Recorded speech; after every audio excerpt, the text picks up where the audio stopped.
Hello everyone. I'll just take this bit off. How is everyone doing this evening? We are live.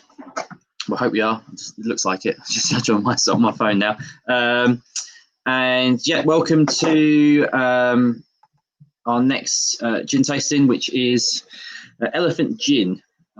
So I know this has been planned for quite a while. Obviously, we put a whole load together when the next lockdown hits in. So we hope you've been enjoying those so far. We've got two left after. So we've got the slow gin and premium liqueur, which is coming up next week as well. So they'll finish off. As people are coming in, again, if you can just put your comments in, which I can see a few. So it looks like everyone's coming in okay. What I'll do is I will, we've pretty much got no guests this evening. So it's just Jas and myself. So I'm going to bring Jas straight in to the mix, and then I can just quickly go off and check our social medias and make sure no one's lost, and then we can get going as soon as we're ready to go. So I'll just bring in Jas. Look, I look quite zoomed in. So do you, actually. How you doing? Yeah, I'm good. You? Yeah, not too bad. You're in your loft now. The same as last week, wasn't it? I moved up to the loft. Yeah. So you got a better signal up there now. Yeah, I tried it last week. Last week. Yeah, it's just yeah. Right, so if I just leave you to do the intro, I'm just going to run off and just check our socials, and then I'll be back in 2 secs. Cool. Okay. Hello, everyone. So let us know if you're in. Leave a comment. Make sure we haven't got any problems getting you into our stream. Hope you. It's an amazing tasting today. Elephant Gin is one of our. Well, it's been one of my favorites for a long time. We've just never really been able to get it into the shop, but it is a fantastic gin, and you're all going to discover that in a bit. For those of you that are new to us and have never done a tasting with us today, welcome. And just some bits that you'll need. I'm sure you've all got glasses ready, but if you haven't, or you have got maybe a glass that isn't as suited today, then I would say I'm using a tasting glass which looks like this. You could also use a wine glass if you wish, but maybe don't use like a water glass, like a water glass or a rocks glass, or a big balloon glass for the tasting, because we're not adding ice for various reasons. You want something that is a little bit more smaller in size. So if you haven't already got one, run along to your kitchen cupboards and grab something a little bit smaller, and that would be great. Just letting all these people in. Hello Donna, hello Claire, hello Rachel, Joe, Al, St Albans Pottery, hello. I think you might be new as well. Welcome. So we won't start until we get everyone in. Cool. I'm back. It looks like everyone's getting in okay. I've got no messages coming in, so I think everyone got the link okay on the emails. I know there was a few issues, some emails going out, but they I think I got hold of everyone with that, so that's not a problem. Just general housekeeping as well, just quickly for anyone that is new. If for any reason any connection issues with either Jas or myself, we'll obviously come back in as soon as we can. If the actual feed itself drops, then obviously just refresh the YouTube channel and we'll be back live as soon as we can. Touch wood, it hasn't happened so far, but just in case, you never know. Yep. Good. Okay, might as well kick off. Hey Vicky, how you doing? Have we got everyone in, do you think? Or I'm just trying to work out, because we've got quite a few people watching from the same house as well. I'm just going to check on numbers. I think we're looking good. I think everyone's in. It's a little bit bigger numbers today. It's our second tasting of lockdown, so I think people are, a lot more have booked on. So we just make sure everyone's in. Joanna, hi, thanks for the hand delivered gin. Yeah. I think we are waiting on 2 or 3 more. We are waiting on 2 or 3 more. Yeah. Cool. Shane, did we send out the 12 below? Yes, 12. But you should have 12 below original. You should have a ginger ale, and you should have an aromatic tonic. Okay, and hopefully we'll make the garnishes as well, which we'll play around with. We might not use all of them. We shall see. And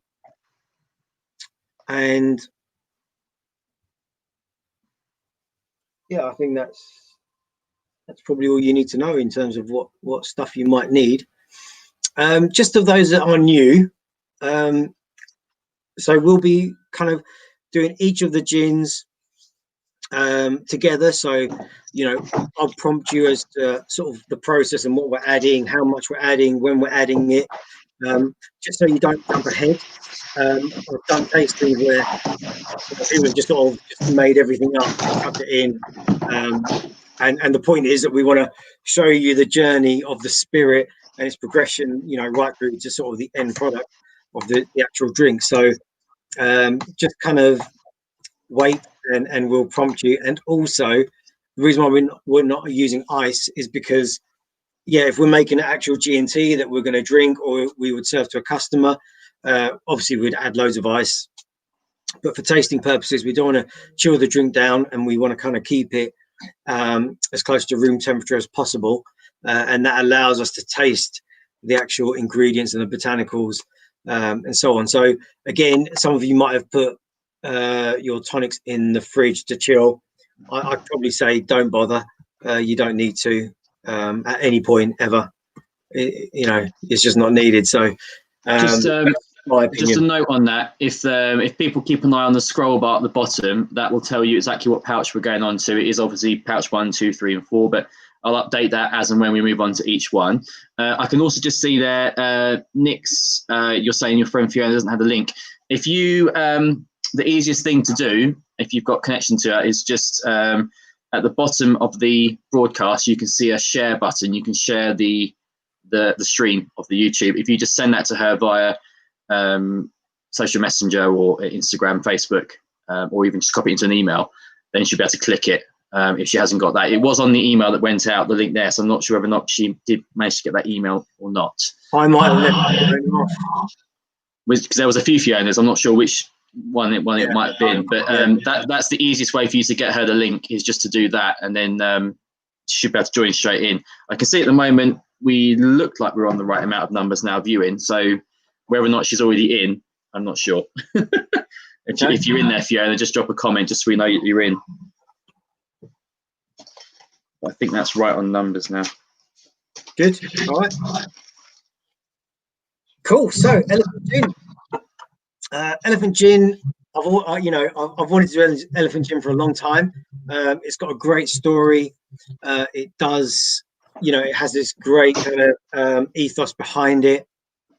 They're using different flavors and so on, and also, you know, it comes from, well, it's inspired by Africa. My parents were born in Africa, so for me, it's something that kind of I've always liked the idea of.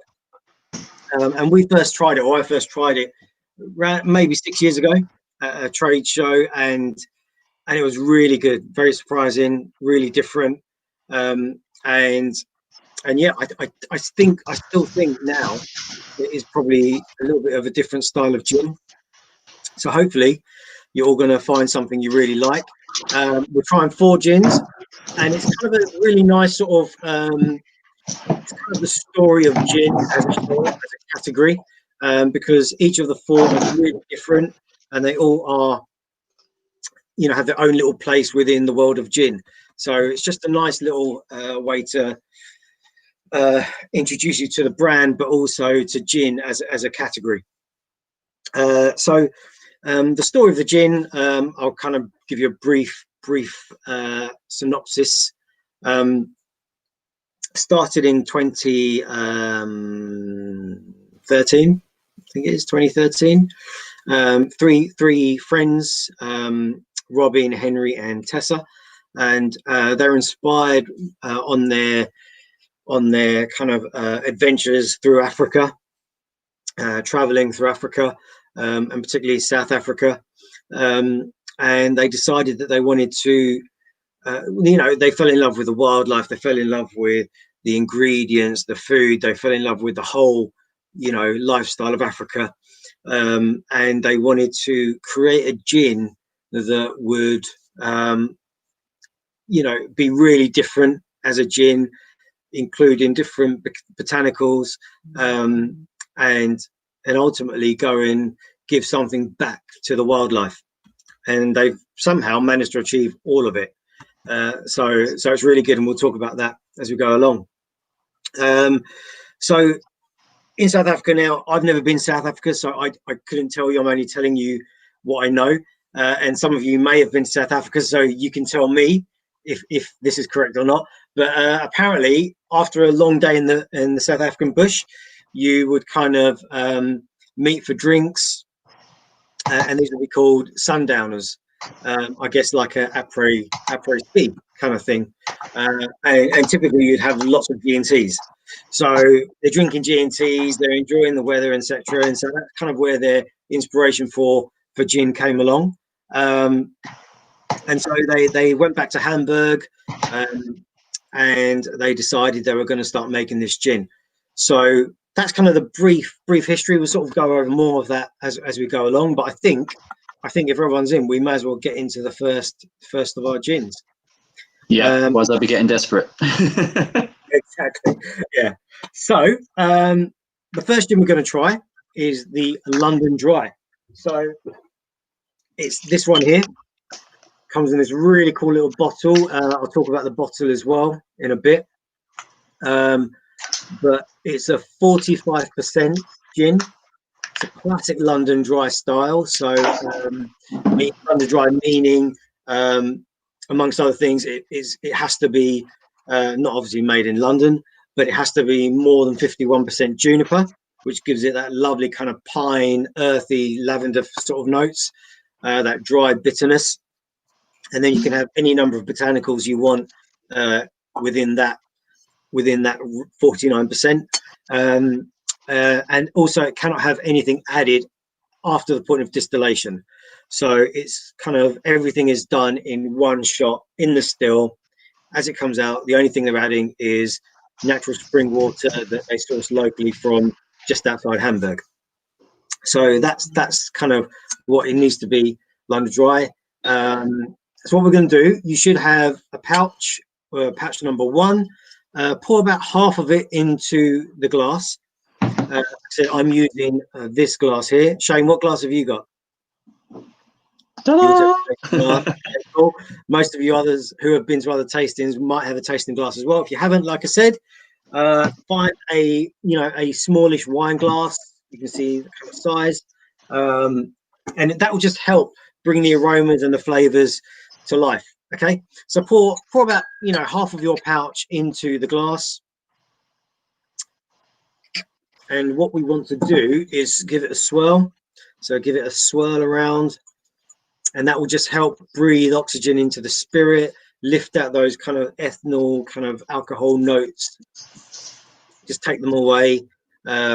And so when you sort of go into it, you get that lovely kind of aromas first. Obviously, you're going to get hit with the alcohol; it's just normal. But when you get beyond that, then you start getting some really good flavour.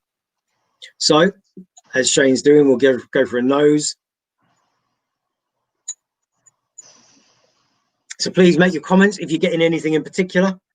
Let me know. Let us know. You getting anything, Shane? You're normally pretty good. Yeah, well, the first thing I'm hit with is more the spices, but because I am just getting over a cold, I'm not sure whether or not I'm being deterred from it, because I can't remember it being as spicy on the nose before. No, there is definitely some spice in there. It is dry, so you're getting that typical gin sort of nose. Quite a subtle citrus. Yeah, you're getting citrus as well. Yeah, bit of pine. Definitely sort of dry pine, and not so much floral notes. Maybe it's just a little bit more earthy. Yeah, I'm not getting much floral at all. More the earthy pine. That's hitting. Yeah. So Nick's is getting juniper.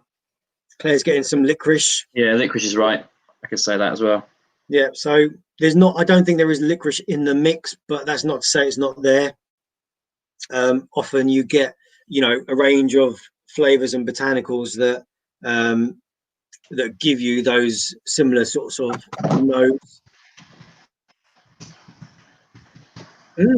Auburn Pottery says coriander.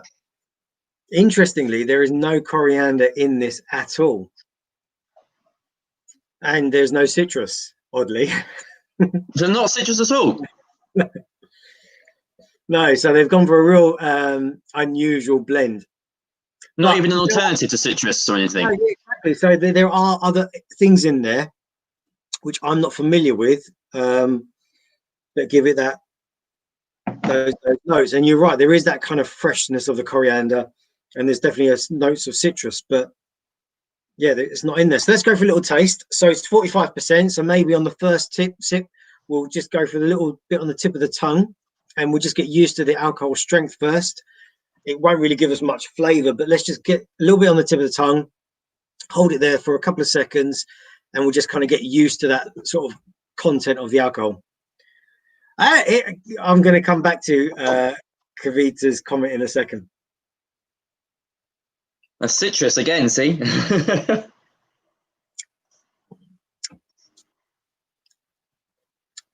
First thing, right? 45%. The first thing I noticed is it doesn't have any burn. It doesn't have any kind of, you're not feeling like you're drinking a 45% alcohol, right? Very smooth. Yeah, really smooth. I get, and actually it is quite creamy, like because it was not actually on the nose, but on the palate. Yeah. So let's go for a slightly bigger sip now, and we'll just kind of see if we can pick out some of those flavors that we sort of maybe talked about. See, now it's floral. Strangely, now I'm getting more floral notes.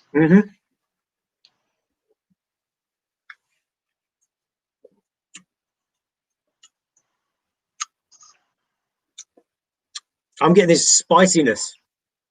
I'm getting a bit of spice. I'm still not getting a lot of floral notes. I'm getting a lovely dryness, this bitterness, and I think that's probably like the pine. Yeah, see, I'm definitely getting more floral in that kind of, but only at the start. Then you get those spices come through. I'm getting that juniper piney hit comes in. Yeah. But now I'm not getting much citrus. The citrus doesn't follow through on the palate as much as you get on the nose. On the nose, yeah. So Kavita said lemon cream, right? So I mean, there is a creaminess. I think that there definitely is a creaminess. There's something in there that's giving it a citrusy type of feel. It might be orange, right? There's definitely orange in there, so it could be maybe orange. It's definitely feeling lemon, are you? But yeah, white pepper as well. Donna says light and frivolous. Yeah, very good. Nick's definitely getting the spice. There's definitely some of that spiciness in there. So what we're going to do, we're going to add the light tonic, right? So we've got 12 below. We've thrown in a 12 below. Anything premium tonic is a good one with this, but you don't want to kind of add too much flavor at the moment. So we're just going with a light tonic. No, it's not a light tonic. It's a regular Indian tonic. But it's made by a company called 12 Below, and 12 Below, they make, it's a 12 Below, so 12 calories per serving. So it's just going to be a little bit lighter. It won't be as sweet as the Indian tonic water. I've got none left, so I'm going to have to go on your word now. Have you got any tonic? And so, sorry. I've got none of the gin left either. Oh, okay. So you just want to pour in, if you've got, say, 20 ml of tonic, pour in about 40 ml of, sorry, if you've got 20 ml of gin, pour in about 40 to 30 ml of tonic. And that kind of just gives it a nice balance of flavor where you're not losing the gin, but you're not kind of drowning out the tonic either. So it just gives a nice little balance there. You got Sarah there getting lemon as well. It's quite common thing when you get vanillas and creams. I think you pick out lemons more. That's why I think they go together quite well. So it could well be.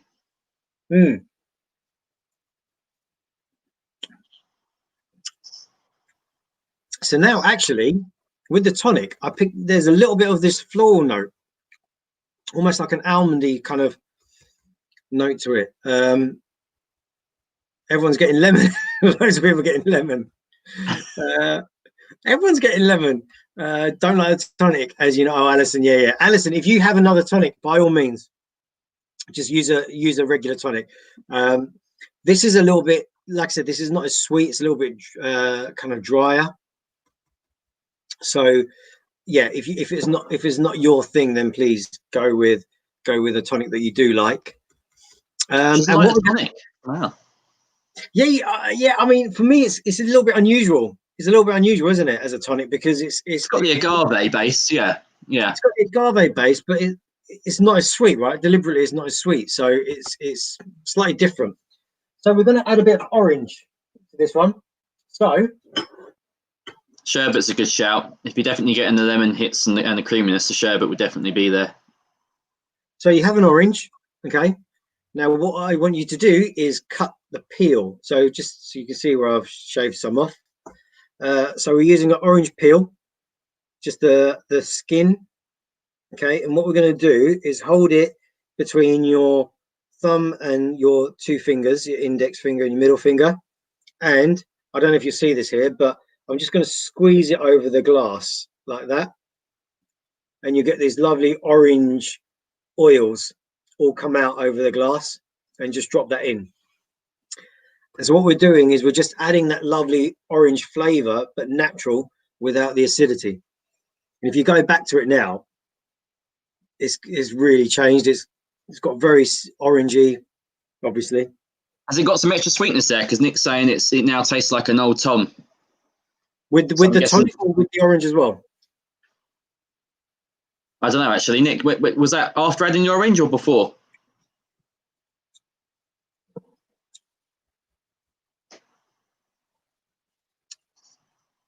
Let's see if she replies. Claire Julian. Where's the race long, can't get lemon. Yeah, so Claire, orange peel. Yeah, so we're just using the skin of the orange rather than any of the actual flesh. So literally just like that. That's what it should look like.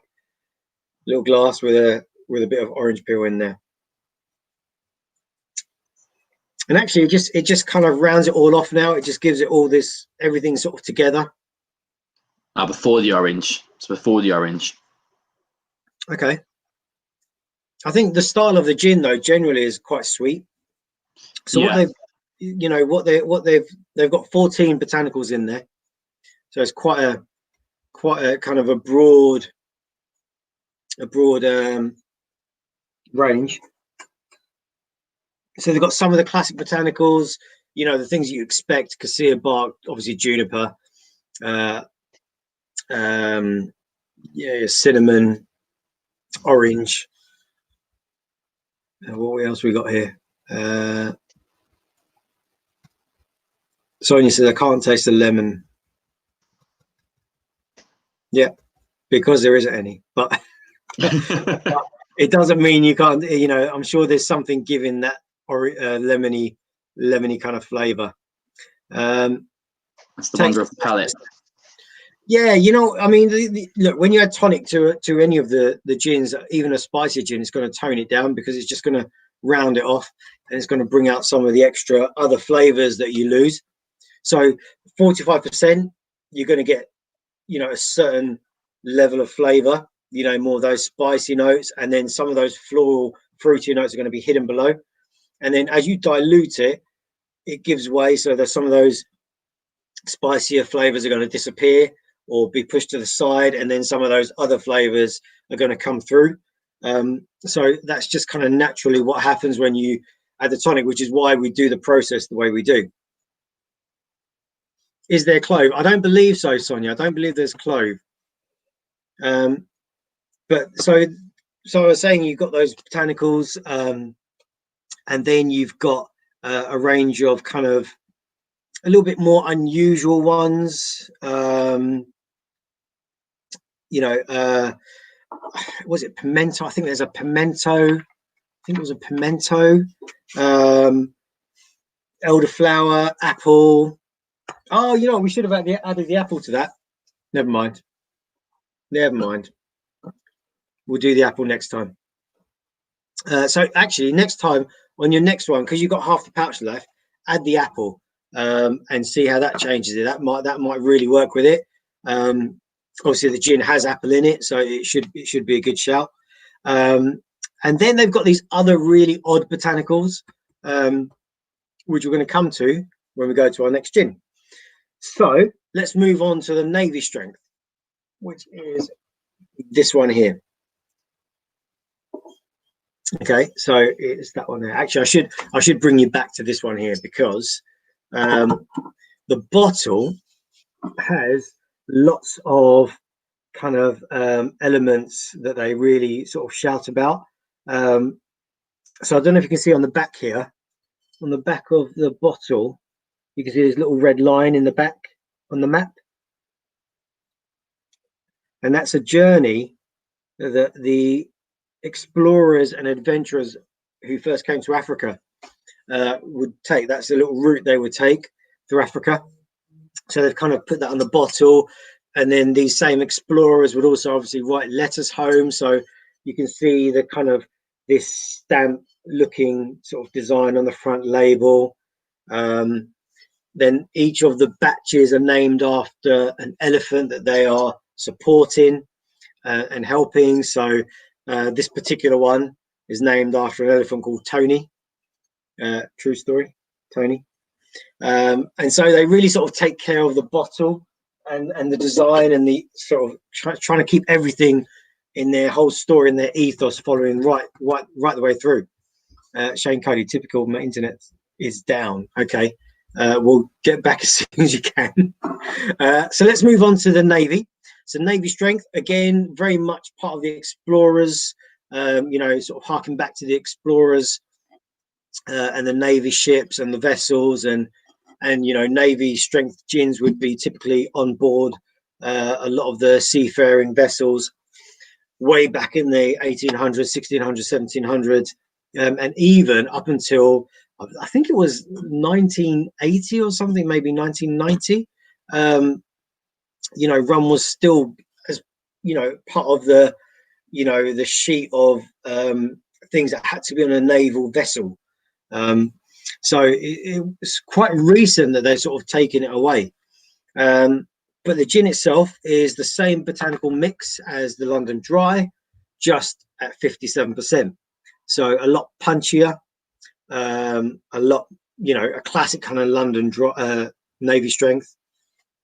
And at 57%, what you're going to get is a different flavor profile. And that's really good, because we've just had the London Dry, and now we're going to try the same mix at higher strength, and you'll see how different it is. Even the texture is going to be different. Okay, so pouch number 2, Al, pouch number 2, and it's the Navy Strength Elephant Dry in Blue.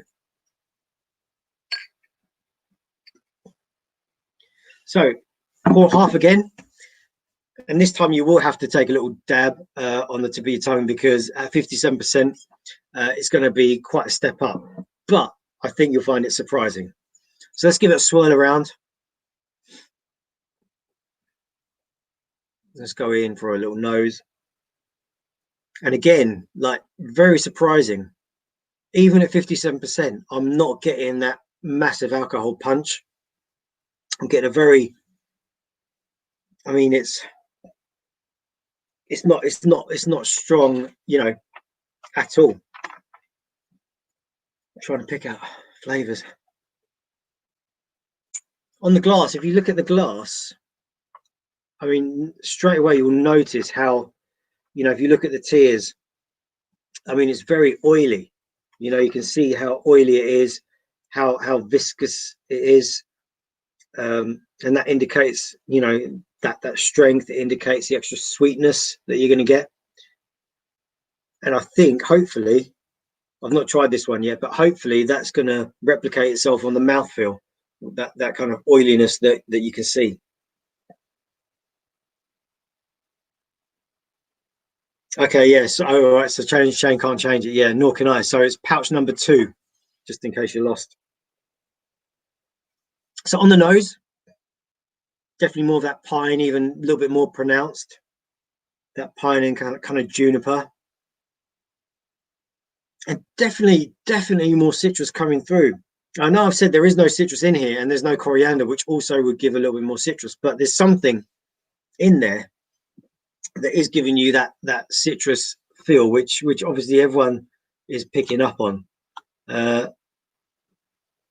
Joe says smell seems smoother and less spicy. Well, we shall find out. Let's go for a little taste.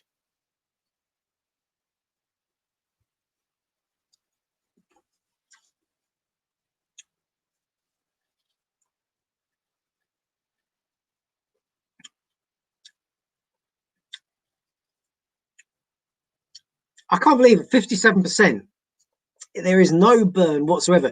You're getting that little bit up the nose, maybe, but it's pleasant, right? It's kind of more menthol. It's a little bit herby, definitely like fruity, and there is some sort of citrus. You know, more of an orange. I think it is still than a citrusy lemon. But yeah, there is there. So the botanicals, again, same as the others. So you got, you know, your classic botanical mix, of which there are sort of a handful, and then you've got apple and you've got elderflower and you've got I wrote it down somewhere. There was this pimento. What was it? It was a pimento berry.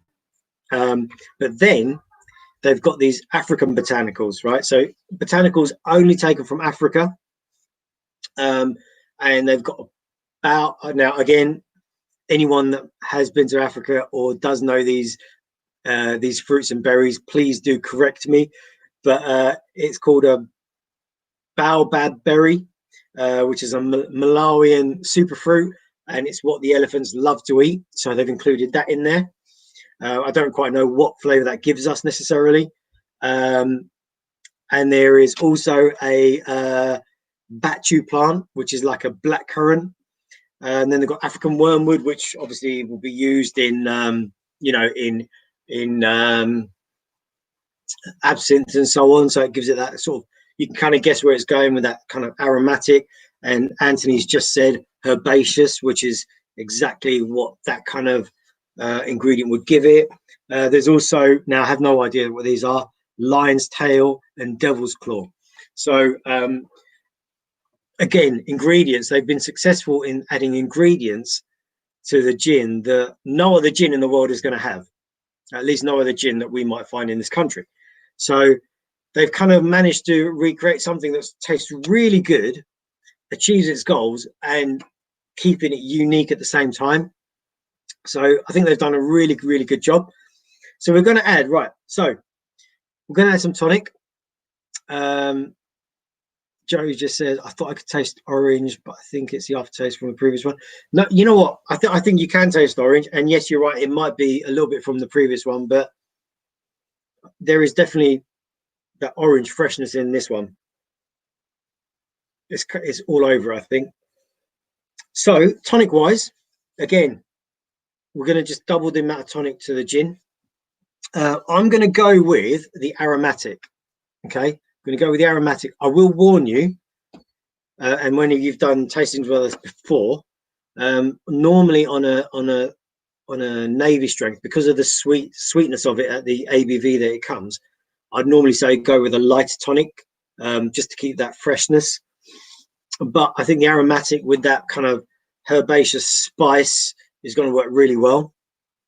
So so we're going to do that. But if you don't want to take it too sweet, because that's where it's definitely going to head, then maybe go back to the lighter 12 below and just kind of bring back some of that freshness. But I mean, they're going to give you two different gins, right? So maybe try one with the aromatic and then later on try one with the other one and kind of see how tonics are really important to the gin. And you have to get it right. You have to get the right gin with the right tonic because, you know, like I said, each gin is different and it's going to bring out different qualities. So Claire says sherbet fountain. Yeah, you know what? I can kind of see that. So let's add a bit of the aromatic, just a touch. Wow. So that kind of hibiscus, that is in the tonic. The Angostura is really coming through as well. It's giving it a real nice.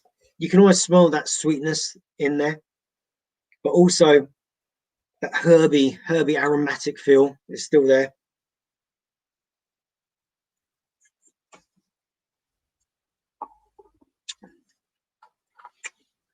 Wow, that's good. Nick says, "Oh my God, with the aromatic, that is delicious." Capital letters. Yeah, it's good. I mean, look, you know what? That with ice would be absolutely phenomenal. So definitely, like, you know, if you make this as a proper drink, add a load of ice. That is just it's gonna have flavor. It's gonna have depth, but at the same time, it's gonna be really refreshing. Hey, you're back. I'm tethering off my phone, believe it or not. Oh, wow. The internet's actually down. I've had a message from Sky saying their internet's down. It's been resolved. So I've managed to get to my phone. So Al says good with the 12 below. Yeah, so really different type of gin with the 12 below, I'd imagine. To those of you that have with the aromatic, but it's worth a try, right? Try both and see which one you prefer. A bit sweet with the aromatic, yeah, absolutely, Joe. That's kind of it was going to be the case, unfortunately. But again, try it with the 12 below later on. Garnish wise, because we're getting that fruitiness, we're getting a lovely sort of herby, and I sort of, you know, when we had it neat, there was this real sort of menthol kind of flavour. Elephant actually recommends berries with this as a garnish. So I've gone with raspberries as a garnish, but then also added mint to kind of, you know, raspberry and mint works obviously very well together, but the berries kind of fit in with what Elephant say as a recommended garnish, and the menthol note that we get kind of complements the aromatic. So let's add one piece of raspberry. I had a strawberry actually, not a raspberry, because I didn't get any. And just one piece of mint. You might want to cut that in half because it's only a small amount. So just one piece of mint. Give it a little press between your fingers. Drop that in as well, and then give it a big swirl. Okay. And what we're trying to do is complement that fruitiness, and also that kind of menthalness that's hiding in the background, but hopefully we're going to bring back to the fore. And yeah, I mean, look, it kind of almost turns it into a bit of a summery drink.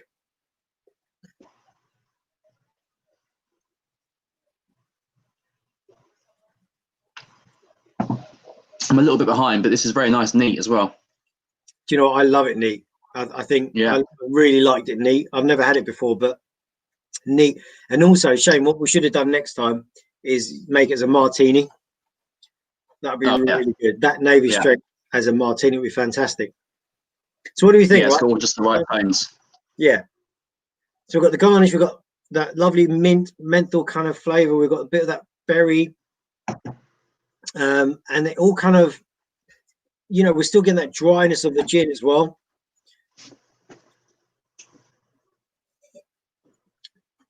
With the aromatic, I'm going to eat this now.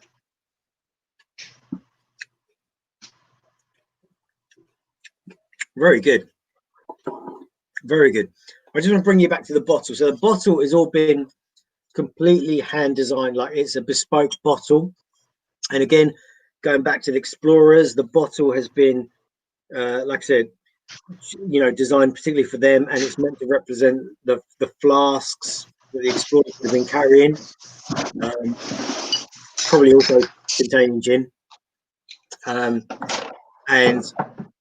so that's kind of what they've done with that. They've also got this lovely little kind of I don't know if you see this little bit of string tied around the top, and it's on the side. It's got a little anchor.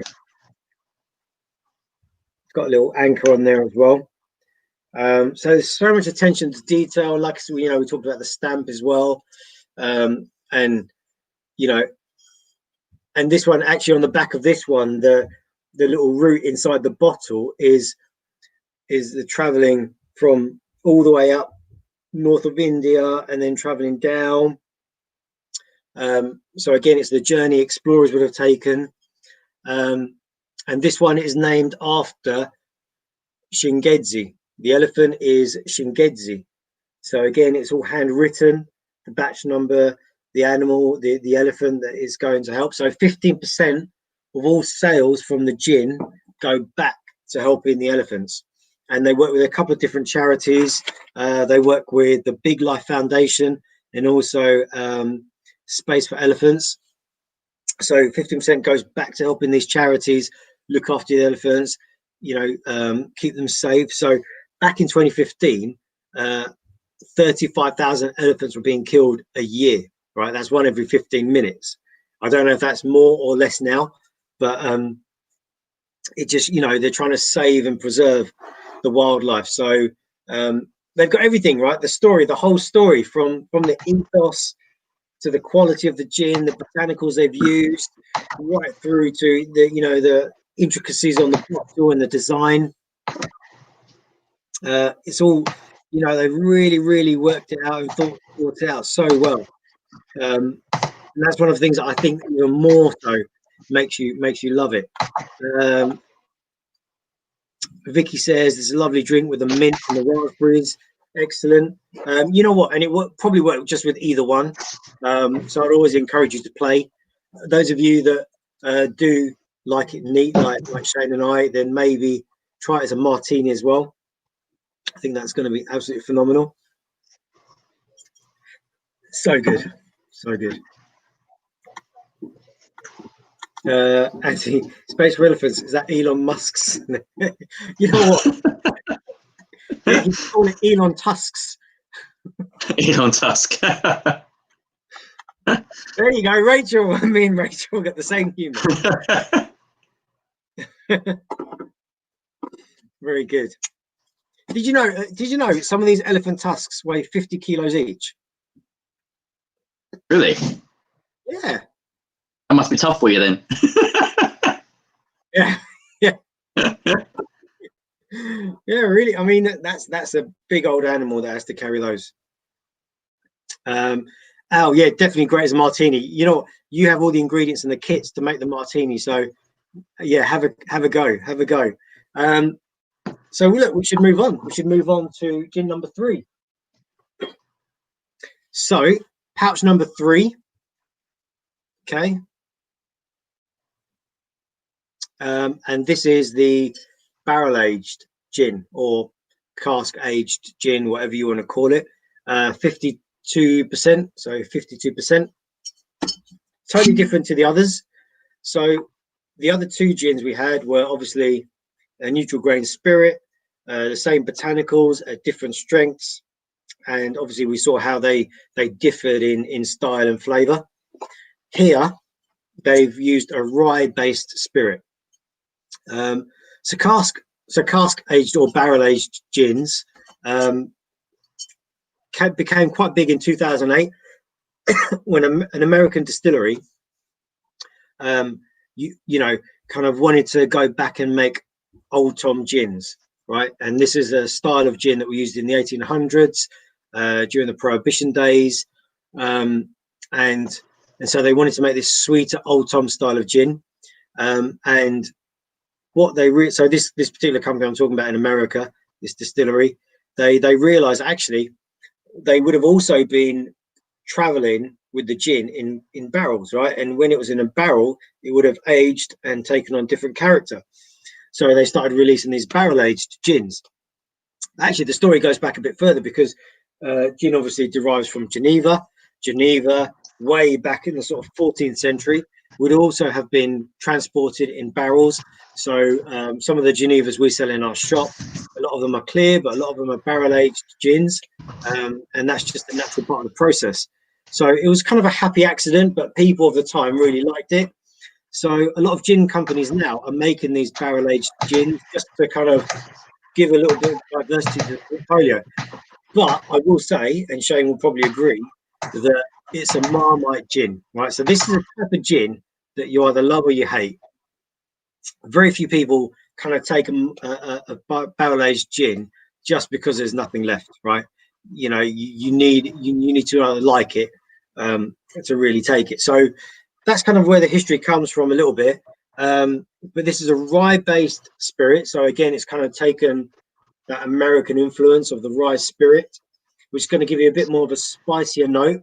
But they've aged it in Diplomatico rum casks. So anyone that knows our shop will know Diplomatico. Anyone that knows some of the tastings we've done will know Diplomatico. And so you're going to get that sort of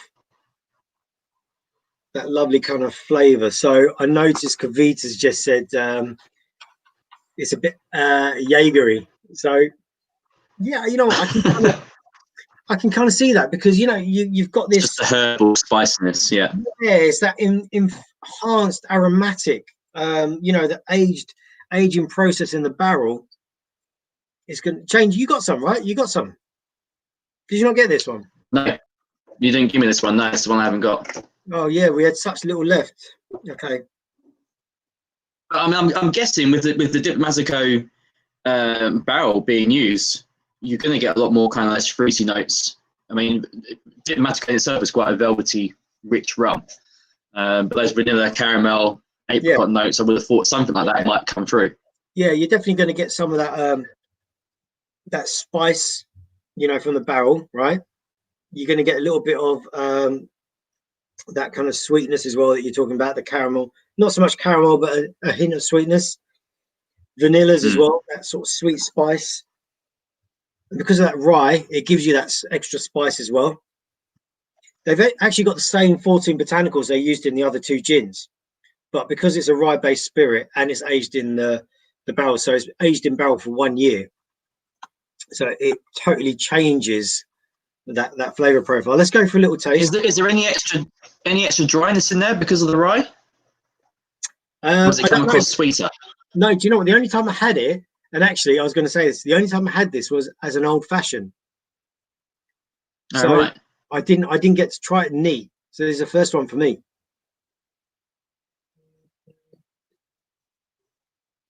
Let's go. Yes, Kavita's got some apricot on the nose, which probably makes sense.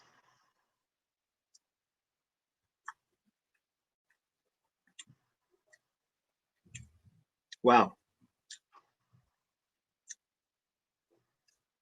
It's definitely like this. It's a typical bit of spiciness on the tip of your tongue, and the vanilla as well. There's that fruitiness.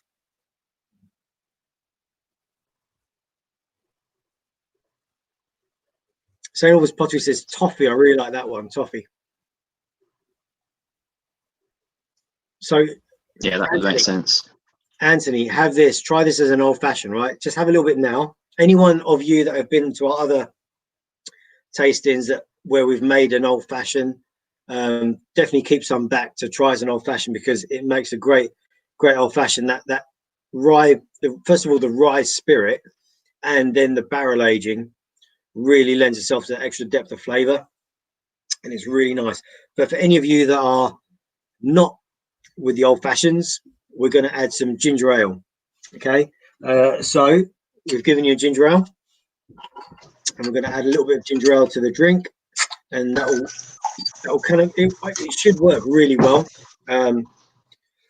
with the type of spirit that we've got. That spiciness should work really well. And we're going to add, and then we're going to add a bit of orange peel. So again, I've taken a bit of orange peel, like that. Okay, we're going to do exactly the same things we did before, between the forefinger and thumb, and just squeeze it over the glass. Let those lovely oils kind of just fall over the drink, and just drop that in.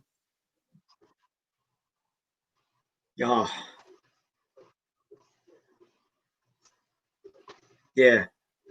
Good. Can tell by the sounds. I'm just trying to pick out Claire's cigar and burnt wood. I'm getting a nuttiness. I'm getting that kind of a kind of woodiness. There is a bit of smokiness, actually. It's really interesting that you said that, because now you said it, I'm getting a bit of smoke. but really subtle.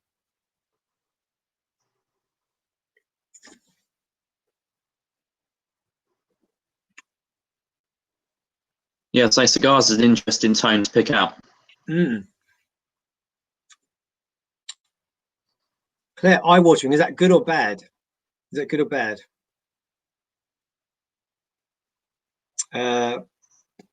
Yeah, Rachel, you know, it is nice neat. It is nice neat, which is why I think as an old fashioned, which is the way I first had it, worked really well, because it's just kind of, you know, lengthening that whole journey of the gin. So it's taking it from being quite compact to being really long, and it just works very well. It frothed as I put in the orange peel. Unusual, Sonia. I don't know. Yeah, it's, you know, it is nice with the ginger ale. It is good with the ginger ale. There's not many gins actually you can have as an old fashioned as a style. I think the aged ones definitely work better. Yeah, you know, anything barrel aged, any gin that's barrel aged, and this is why it's really important, because, like I said, it's a Marmite drink, but people don't really get it. They don't understand. So they'll take a barrel aged gin, right, and they'll go and add tonic to it, and it's then not really going to work. So, you know, ginger ale is probably the best thing to have with it, or neat, or as an old fashioned. Will be the three ways to have it. Yeah. You know, or I say neat, you know, maybe on the rocks, for example. And that will just bring out some of those lovely kind of vanilla notes from the wood. And it'll bring out some of those extra flavors that people have been picking out as well. I really like that cigar, but you know what? When we get another one, I'm going to try this. I want to get that cigar and burnt wood. That's a good good note. So Joe, what is an old fashioned? Shane, have we got any videos with old fashions in them?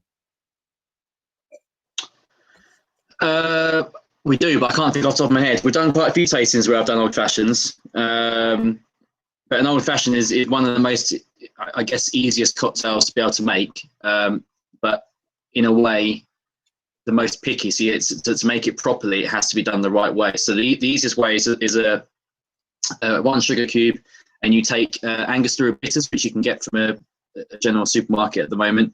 You douse the sugar cube in Angostura bitters. Drop it into like a rocks glass or a tumbler. Add just a dash of water to help you break it up, and use a spoon or whatever you've got, this like a back of a bar spoon or anything along that lines, or a knife.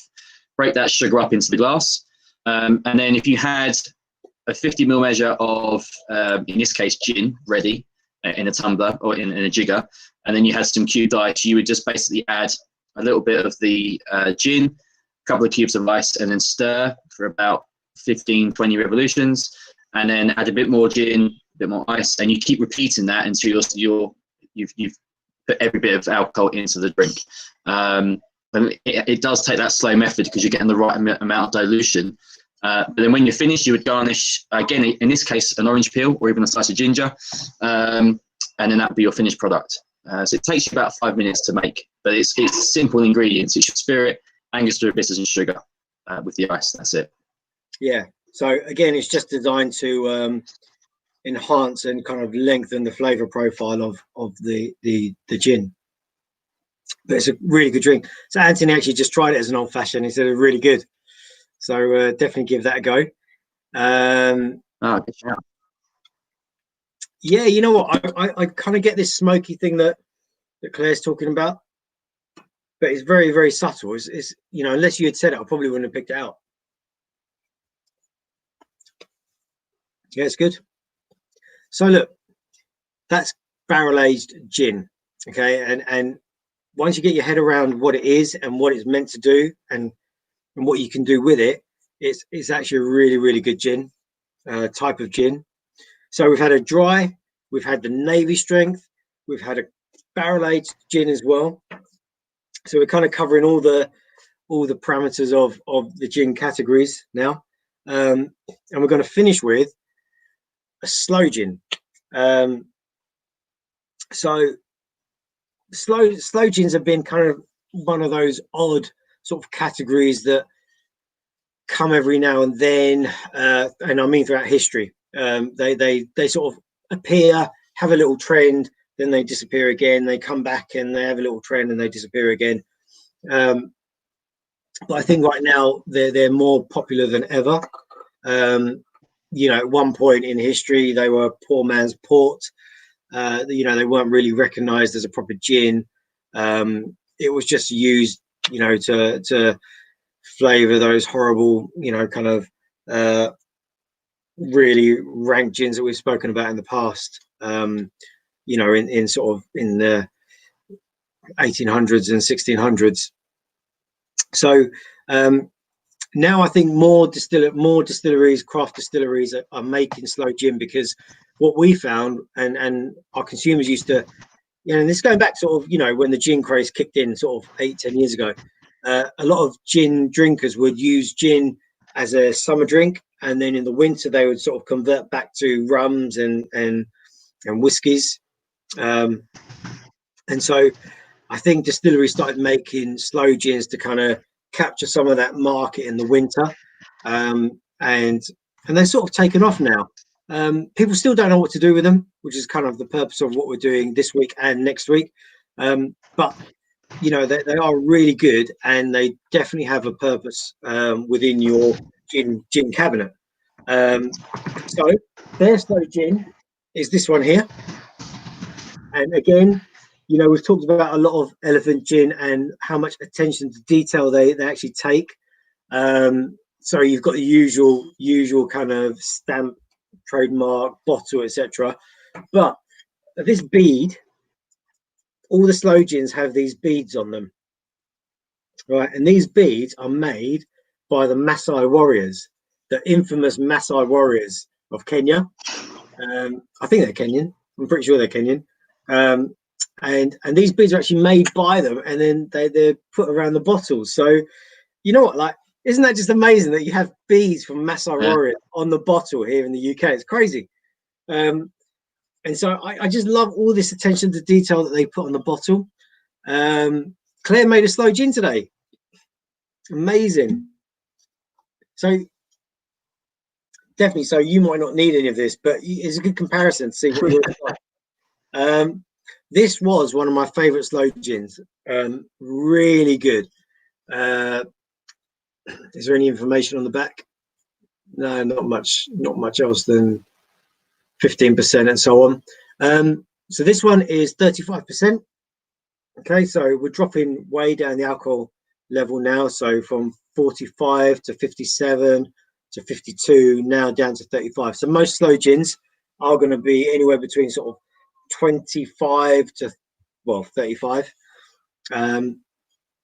And St. Albans Pottery has nailed it straight away with the marzipan and plum. That is exactly what it is, right? So sloe gins give you that lovely, you know, well, actually, so sloe gin is part of the, you know, sloe berries are part of the plum family. So that's where you're getting the plums from. And the skin. And so the actual berry obviously gives you that tartiness, but the seed, the little pip inside the sloe berry, gives you that lovely marzipan flavor. So you've kind of nailed it with that tasting note there. And yeah, you all go for it, right? Shane, go for it. It is marzipan. There's grapefruit. Yeah, it's sour cherries. Yeah, it's quite strong, that, actually. Yeah. So you notice it's got this kind of... I was going to say cherry, Morello cherries. You'll notice, right? I've got the last bits of the bottle here. So mine's probably a little bit different to yours in terms of the texture, but it's very cloudy. It almost looks like it's something that has just been sort of left on the side for a little bit. And that's because it's unfiltered. So all that sediment and all that kind of extra fermentation, if you like, is in the drink itself. Some of you who got the first parts of the bottle will probably have a little bit more of a nice kind of deep red sort of liquid color, but I've definitely got this sort of cloudy style. Yeah, mine's more sedimenty. Yeah. So wow, on the nose, yeah. The cherry is really strong on that. Yeah, cherries. It's that nutty, you know, it's got that marzipan, you know, berries, like fruity, deep fruit. Yeah, Bakewell tart. Love that. Yeah, it's all, you know, and that's it, right? Most slows are going to give you that lovely sort of Christmas time kind of flavor. As Claire's pointed out, it's kind of, it is what slow gives you. It's all about that sort of Christmas feel. And that's, you know, that is why we drink it more at Christmas time, partly because of the harvest and the season. So it kind of just, you know, normally age it, or, you know, keep it in bottle for 6 to 8 months, which means it's ready for Christmas time. So it's just part of the natural harvest, but it lends itself really well to a Christmas drink. So let's go for Bakewell tart is a good. I like that. Bakewell tart is a good analogy. Yeah, exactly. And a Christmas pudding. Let's go for a taste.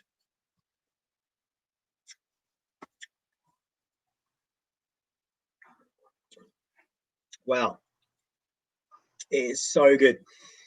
Totally different to any other slow. And this is why we're doing the slow gin tasting next week, because slow gins are so different, and we're not actually including this slow gin in our tasting, are we, next week? Like, we've got 4 other. No, we were going to, but we're not now. So we've got 4 other gins which all have a different flavor to them, and this one is also different to everything else. And for me, it is just phenomenal, that flavor, because, you know, we think of slow gin, we think of fruit, we think of cloyne, we think of, you know, kind of viscous, you know, like syrupy and sugary, but this just kind of goes in the face of all of that. You know, the fact it's unfiltered gives it a different flavor profile. The fact they're actually, you know, they're kind of using the seeds to give it that lovely marzipan flavor, which everyone's really picked out. Alistair, yeah, very reminiscent of Aldi Slow Gin mince pies. There you go, you see. So, and that's a perfect drink, perfect combination of slow gin and mince pies for me is amazing. You know what, James Johnson, Hall Soothers Cherry, I can see that. I totally see that.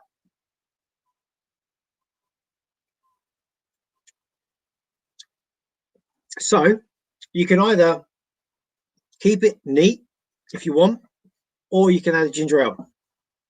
So we've got some ginger ale. You can add that into the drink. I'm going to go for it because I've not had it with a ginger ale.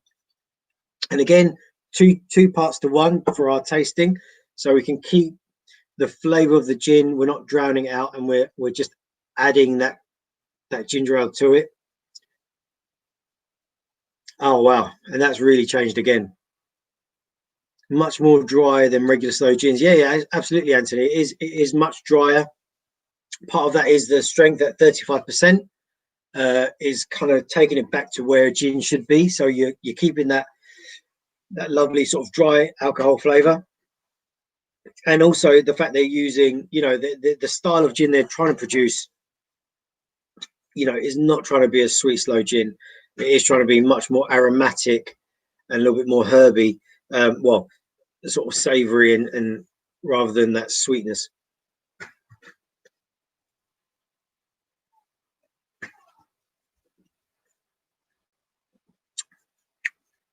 So I have added the mixer, and you know what, it works really well.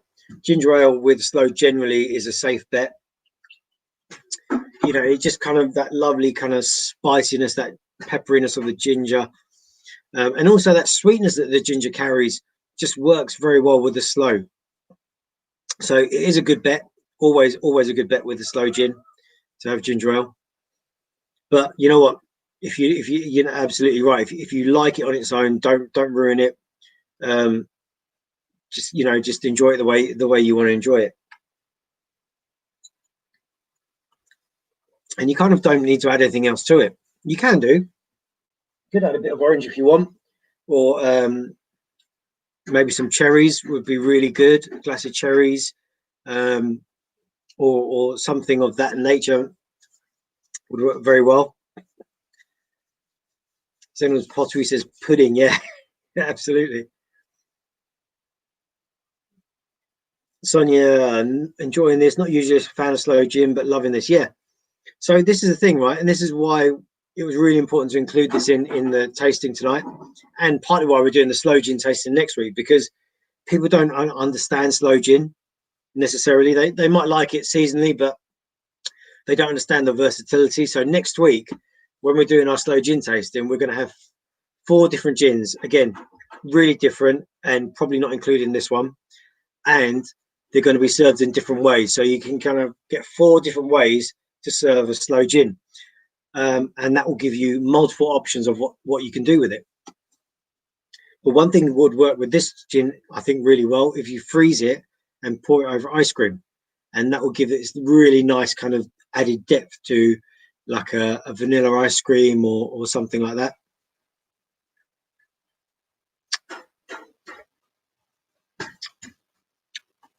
So I did a little bit of orange peel to mine. And yeah, it just brings a lovely sort of citrusiness to it, but maybe cherries would be the ideal choice. Claire, try the ginger ale. It's so much lighter, delicious. Did the apple go with this? No, do you know what, Nix? The apple was actually my option for the dry gin that we did at the start, because you know the recipe has apples in it. I felt it would work really well, and stupidly I forgot to put the apple in, and we went with the orange instead. So I would say to you, keep some of the dry and try it with the apple later on, because it will be totally different. It'll probably be a better option than the orange that we went with. So try that with the apple next time.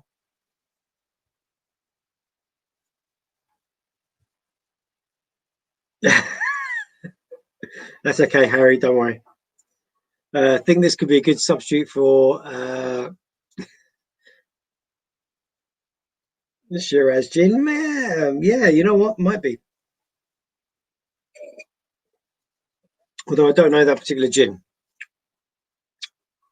So there you have it. That's our slow, really good slow on its own.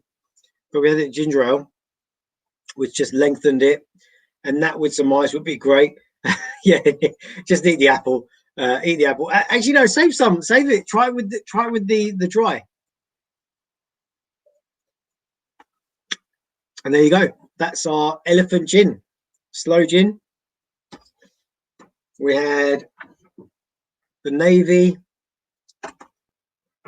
We also had our barrel aged gin as well. Something different. Hopefully, something new to all of you tonight as well. And then we had their classic London Dry that started the whole story off. And like I said, what I really love about this is the unique botanicals. You know, they've managed to create a unique flavor profile.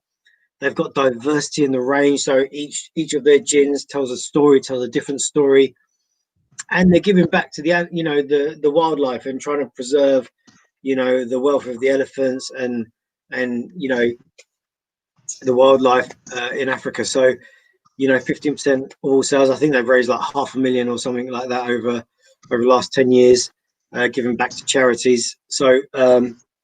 And even each batch is named after an elephant. You know, they've taken so much time, care, thought over what they're doing as a gin. It's not just for show; it's really thought out.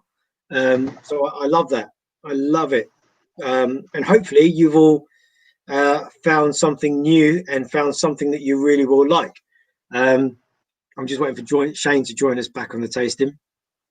I should tell you actually, Slows. I'm back here. Oh, you go. Okay. I can't see you. I am there.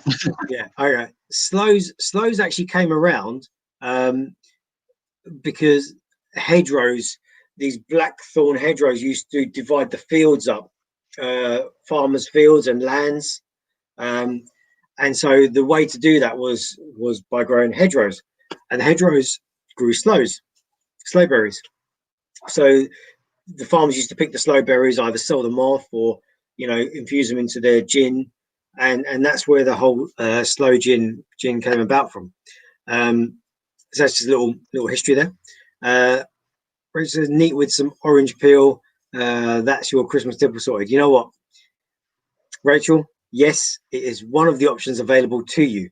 But next week, when we do our winter liqueur tasting, we're going to have 4 liqueurs that you definitely need to try before you make your final decision. But should you not choose to do that, then this is definitely one to go with. Yeah, the slow gin is amazing. Shane, are you there? Yeah, I am here. I'm just. I don't think you can see me for some reason, but I am here. My internet went again, so I've just been trying to get everything back. Okay, there you go. Kavita's just tried the London Dry with the apple and said it was better than the orange. So, yeah, stupid me. We should have gone with the apple. But look, you've got evidence that it works really well. So definitely try it and give it a go. Yeah. And Joe, what was everyone's favourite? Did you do a check for who's everyone's favourite gin was? I haven't. I'm going to put mine out there. My favourite slow, I think probably is the Elephant Gin, and this one I really like the Navy. That would be my choice if I was going for. So I didn't get to try number 3, but for me the Navy Strength was the one of the evening. Yeah, good. Any favourites amongst you?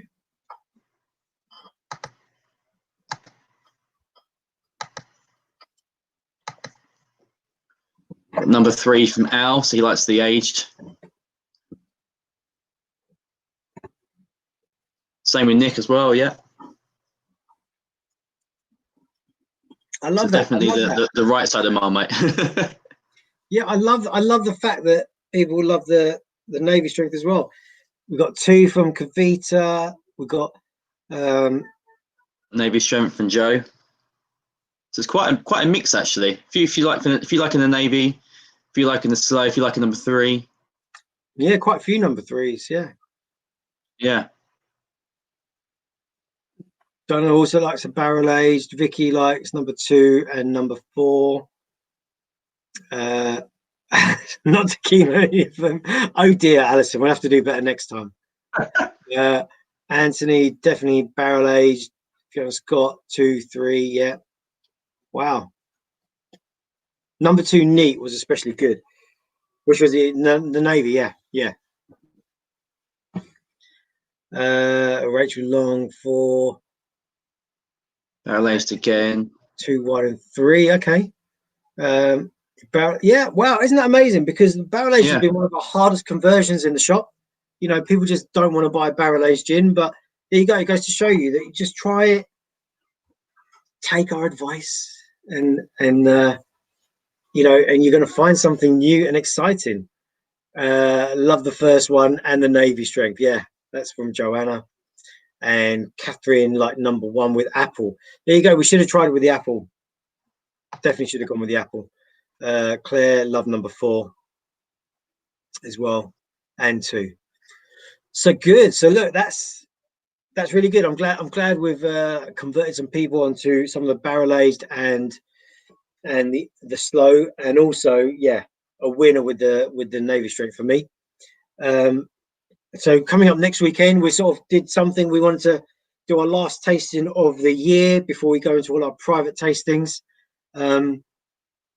And so we've got two tastings kicking us right into Christmas with the we've got the slow gin tasting on the 27th, which is the Friday, and then the 28th we've got our winter liqueur tasting, so the Christmas liqueurs. So 4 different liqueurs that we think are excellent for Christmas, and they're ways to serve them. We've got the slow gin tasting on the Friday, so again 4 different slows, but all really different. And again, it's sort of showing you the diversity of slows and the different styles of slows out there, and just kind of going against the understanding that slow gins are just, you know, cloying and sweet and fruity and liqueur like.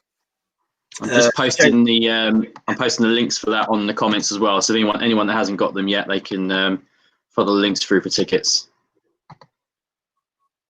Okay. Alison's going to try, or they're going to try the barrel aged in an old fashioned. Give it a go. But look, definitely next week, right? Next week is going to be our step into Christmas. It's going to be saying hello to Christmas, and a really, really good tasting lineup on the Friday and the Saturday, and we'll be joined by guests as well, so it won't be as boring as me talking tonight. And it's going to be a good weekend of tastings, and then, as I say, we start our private tastings, which we've been doing anyway, but we've got a low lineup for December. So if you have any work dues, any tastings you want to do in for Christmas, then give us a shout and we'll see if we can help you out. Yeah, and also don't forget as well, guys, you'll see there on the tasting card that any orders for this evening, you get a 15% for any of the bottles. And obviously, yeah, just drop us a DM or an email and we'll sort those orders out for you. We can get them to you. Pretty much most we have in stock, apart from the aged one. Anyone orders that, we'll have to get that back in stock to send that out. But yeah, I still don't think I'm showing on camera, so apologies for that. My internet's been a nightmare this evening. So other than that, yeah, thank you to everyone for joining us. Thank you to Jas for hosting. Thanks to Elephant Gin for being such a great gin. And yeah, and obviously we'll hope you to see everyone at the following tastings we've got coming up. The links are in there. You'll see a few emails and social posts over the weekend anyway to remind you. I know a lot of you actually that I can see here have already booked onto it, so most of you are already there. But other than that, yeah, thanks everyone and have a great weekend, and we'll see you soon. Donna's still asking about Ryan Reynolds. I don't think it's going to happen, Donna. I just can't see it. It's not going to happen. No, point blank, you're ignored at the moment. that was pretty much the answer. Yeah. Yeah, guys, thank you very much. Thanks for joining us.